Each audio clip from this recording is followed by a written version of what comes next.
everyone. We are live once again. It is Wednesday, so it's time for the Whiteboard Wednesday. What's up? What's up? Albert coming to you all the way from Zagreb. I hope everyone is having an extraordinarily successful, prosperous week and that everything is lining up as you have imagined for yourself. Now, as usual, when you join this video, whether that be live or, as most of you will see it as a replay, make sure to interact, post something, post an emoji, a picture, tell me what you think about it, agree or disagree. I like and love to hear and see your opinion. Now, in the meantime, we're going to be jumping in to today's lesson. I want to talk about keys to success in selling. These are literally keys to kingdom. 3 things that must be achieved. It does not matter what kind of type of selling is it. Is it venture capital? Is it Warren Buffett? Is it Al Bundy selling shoes? Is it cars? Is it online? It does not really matter. Those 3 things must be achieved. So let's jump into it and talk which are those 3 keys. First key in having successful sales, so that means the sale is consummated. You are actually the person selling it in person, another person buying it and owning product, service, whatever you have. That person must love your product. Must love it. Now, some of you may be thinking, Albert, that's not necessarily true. Correct. Not every single sale must be involved with such enthusiasm and such appreciation and love towards the product, towards the service. But that being said, that means that it's just more a transactional based relationship. That means they need you, they want you for just that one transaction, and if that transaction next time can come from someone else, they don't care. The person that is buying, the person that is consuming. So you must have them love your product. You need to think that it's the best thing since sliced bread, because we as business professionals, business owners, entrepreneurs, we all must have in mind a long-term thinking, long-term goals. We want to have a recurring business.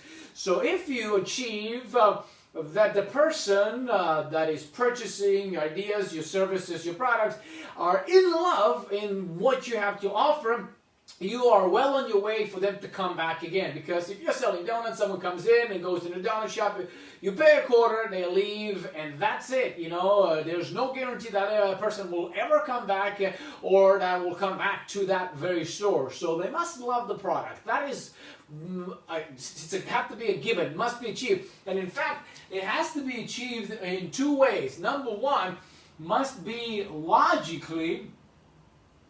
They must logically love the product, must be achieved, and emotionally as well. Pardon the handwriting, it's barely legible, but I'm giving you a visual representation as usual for my words. Now, people buy based on logic, okay? Now, people will make a purchase based on their emotion, and this is something that I'm sure you heard time and again, but they will justify that purchase with logic. So emotion must be involved, and it doesn't really matter what kind of type of sales you are, what kind of business you're conducting, whether that be a business meeting, is it an investment.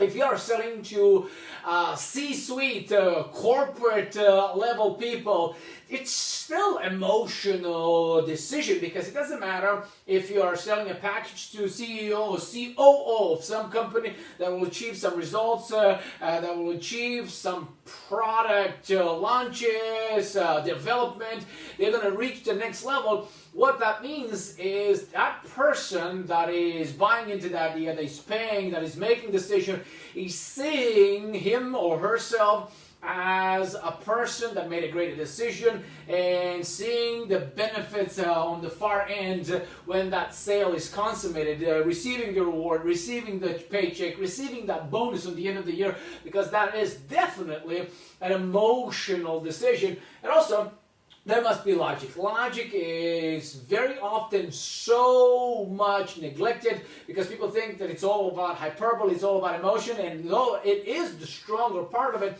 logic is crucial and necessary, because if you don't have logic, what often happens if people are in a spur of the moment, they make an impulse decision. If there's not an element of logic there placed to back it up, when they go home, they feel a little bit of doubtful. They are questioning their decision. Is it the right one? Could they get a better deal? Do they really need this service, product, or deal at that point? And if you have a logical case being made, you button up the sale, and they will not back out. So you do not have to worry every time when someone leaves, are they going to go home and cancel the deal for whatever, is it a deal, is it a business venture, or is it just selling shoes, So first that you must achieve to have a sale consummated. The person buying, they have to love the product service that you are offering. Second thing, it is equally important, they have to love you. They need to love you. They need to trust you.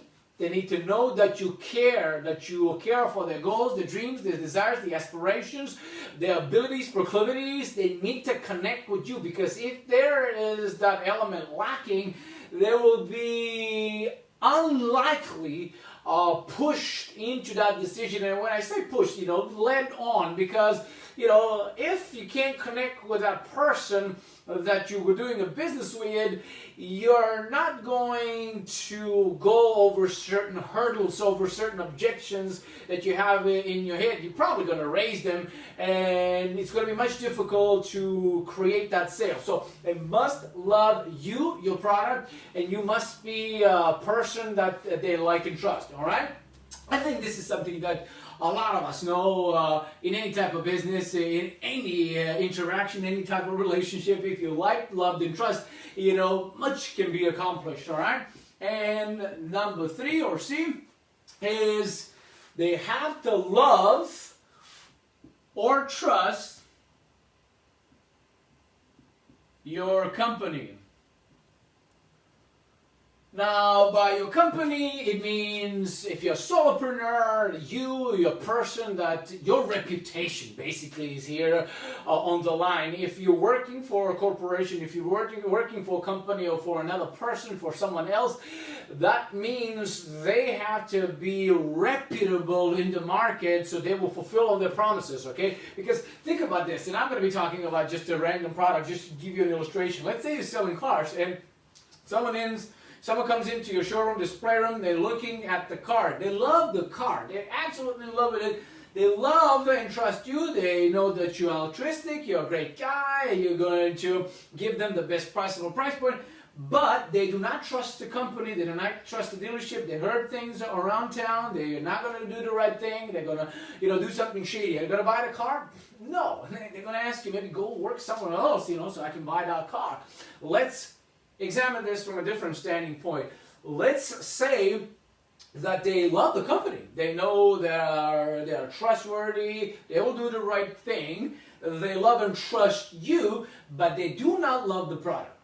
Will they buy? No. They're going to say, listen, something else. They will not get involved in that. And as a final thing is, they love and trust the company. They know they're going to do the right thing. They love the product, but they do not like you. They don't trust you. There's something about you. You're not an authority. They don't know if they're giving them the right deal. There is something creeping inside, that creeping feeling that they cannot trust. They can't put a finger on it, but they don't like you. Will they buy it? No. They're going to go and buy it from someone else. So these 3 elements must be lined up in order for you to not only consummate the sale, but also to create a raving fan culture and have a reoccurring business. Anyway, I wanted to keep it as short and as fast as possible. Hopefully I wasn't speaking too fast, because I wanted to give you all that information for this Wednesday. Let me know what you think about it. I would love to hear what is your opinion about it.